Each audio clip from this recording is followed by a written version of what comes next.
this video, we're going to cover a couple of things. The first is a quick overview of what Cognos Analytics is, and we're going to show you how to sign up for the trial. Cognos Analytics is a multifaceted tool, allowing you to perform both Mode 1 and Mode 2 type of analysis all in one product. It contains a number of different tools, such as the ability to model your data, explore your data, create compelling advanced analytic visualizations like our key driver analysis, display natural language generated based off of your data, and create reports which are specific and tailored to your individual users, either through filters or through the ability to create bursts. We also have the ability to create fantastic dashboards, which will be the main focus of this particular course.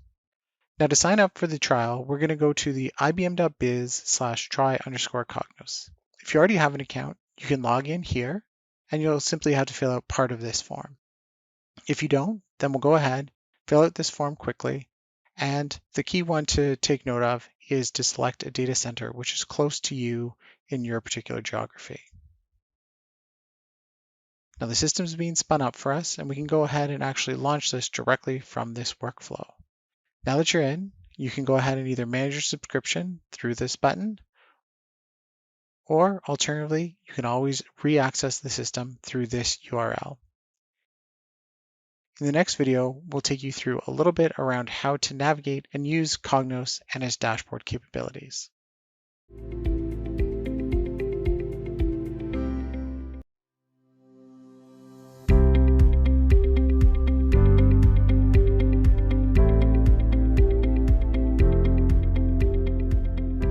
In this particular video, we'll cover off how we can upload spreadsheets, general navigation in Cognos Analytics, how to start a new dashboard, using dashboard templates, as well as navigating within the Cognos Analytics dashboard environment.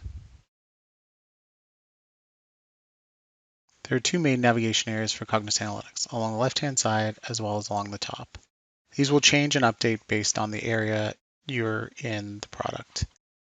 Now for today, while Cognos can connect to a number of databases, we're going to start with simply uploading an Excel file. Now we can do this in one of two ways. We can come to the new, select upload files, and navigate to find the file in question. Alternatively, what we can do is we can drag and drop the file onto our main landing page here and have it take us directly into the experience that we're looking to do. In our case here, dashboard. Now you'll notice that this says that uploaded content will land in my content, which is up there on the left-hand navigation. Whether you do it from here or through the plus and upload, it'll still land in the same place. Once in my content, it can be taken, moved around into a shared area within team content. As the file uploads here, you'll notice that we see something that says analyzing. This allows us to interrogate the data, get an understanding of what's in the data, in order to be able to help make some better assumptions and decisions for you as we look to build out content. The first thing we'll do as we go to build a dashboard is to select a template. You'll see a number here, and based on what you're trying to achieve, how many visualizations and what types, you may want to select something specific. In this case, I'll choose one that has 4 and 1 larger space. Once we're in the dashboard, we'll notice that the pane with our uploaded file column headers is displayed. There's a few other things that we want to highlight here in terms of navigation to help you with the experience here in Cognos Analytics. Our second pin down here allows you to pin different visualizations for reuse in other dashboards across the system.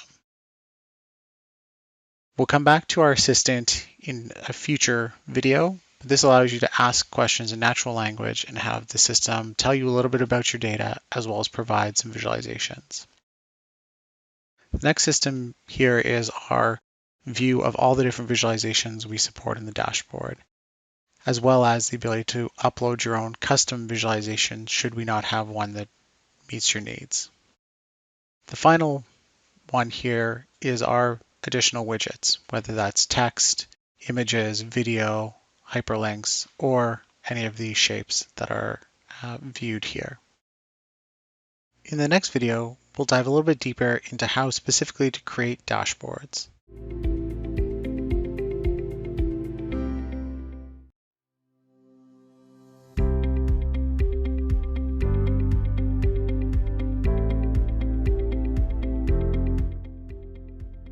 In this video, we'll cover off creating some simple dashboards in Cognos Analytics. We'll cover off a variety of different methods for creating a visualization, whether it's through our automatic generation, manually populating slots, or using our assistant. We'll also cover off how you can filter within a Cognos Analytics dashboard. As I mentioned, as the data was uploaded, we took a look at the data and tried to understand what types of data were included. And that's denoted by the icon in front of each of these elements. Now, in the case of order ID, we actually want to switch this up and change the properties from a measure to an identifier. With that done, let's go ahead and start to create some visualizations. So I can simply grab from my tree and drag it onto the canvas. Now in this case, if I drop on top of the box, what it'll do is it'll fill the space available as denoted by the template. Next, let's look at the number of orders that we've had by counting the number of order IDs that we have. Now in this case, it determined the best visualization for an identifier to be a list. We can go ahead and take a look at what other recommended visualizations, in this case there aren't any, but we know we want to turn this into a summary, so we can just go and manually select it. Next up, let's look at the quantity ordered, and we'll finally finish with the average sale. So in this case, I'll drag sales onto the canvas, but what I'll do is I'll change our summarization from sum to average. And so just like that, I now have a few KPIs to be able to monitor and track. The other way we can start to create visualizations is by selecting the specific visualization we want and dragging it onto the canvas. In this case, I'm interested in looking at our sales across the world based on countries. So in this case, I can find country. Alternatively, if I have a lot of data, I can simply start to type at the top and I'll see country comes to the surface. As we said, we wanted to take a look at sales. In this case, we look specifically at country, but as you can see, we can go further down in terms of latitude and longitude.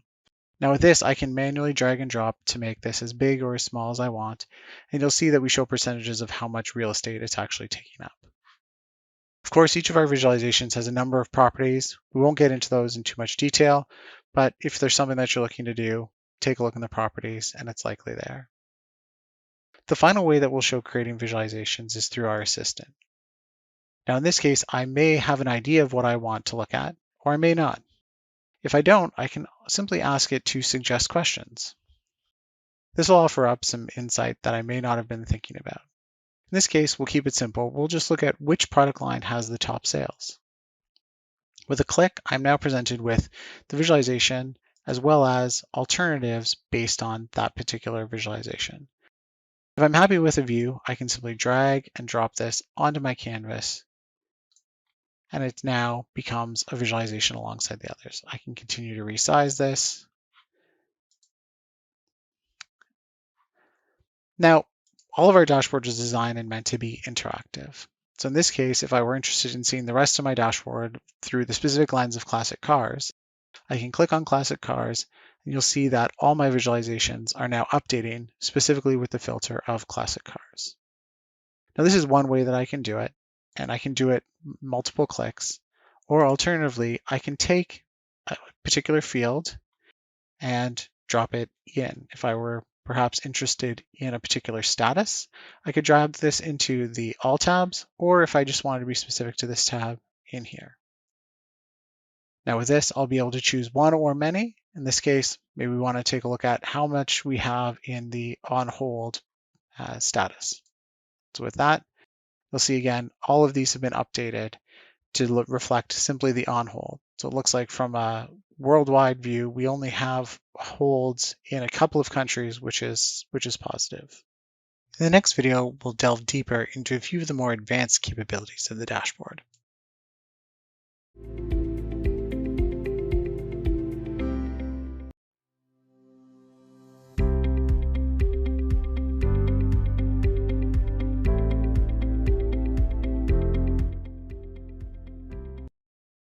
In this video, we're going to cover a few of the more advanced capabilities in Cognos Analytics dashboards. We'll cover how to create calculations, how to leverage navigation paths, how to do excludes from visualizations, as well as how to set top-bottom on a visualization.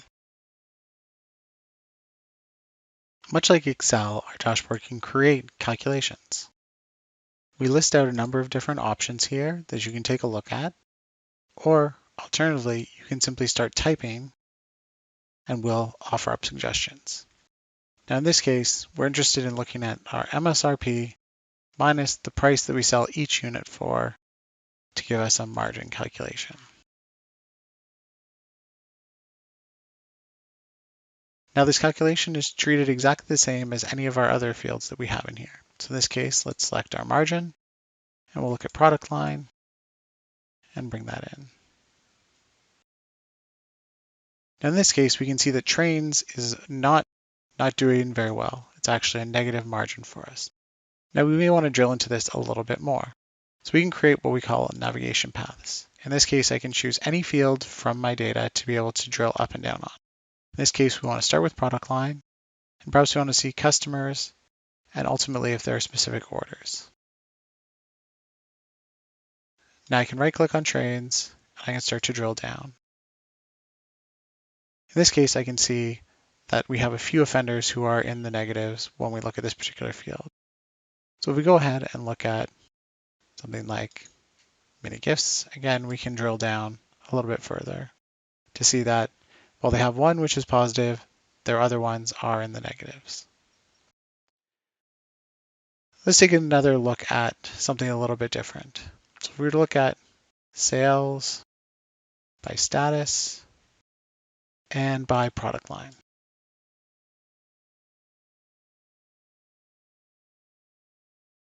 Now in this case, we're still filtered on trains, so we may want to go back and navigate up. In this case, we're still filtered on just trains. So let's unclick that to get back to our initial starting point. Now in this case, we can see that our shipped is really dramatically having an impact on this. So we can go ahead and we can choose to exclude our shipped items. Now we get a much better view of everything else that's going on for the other statuses. Another thing that we could do is if we have a large number of data points, in this case, perhaps customer sales, customer name and sales, we may want to filter down on only our most important ones. So in this case, I can come to sales, right click, and I can ask it to show us a top X number. In this case, by default, we have 10. So now we can see these are our top 10 customers. And one last one just for fun, we can actually create infographics on the fly. So in this case, if I've got sales, I can take any one of my shapes here, perhaps a piggy bank, drop it on top, and just like that, we've now created an infographic.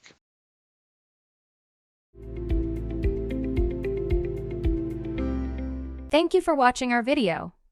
We hope you found it helpful.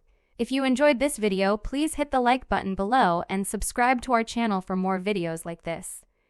If you know someone who could benefit from this information, please share it with them. We would love to hear your thoughts on this learning course, so please leave a comment below. Thanks again for watching, and we'll see you in the next video.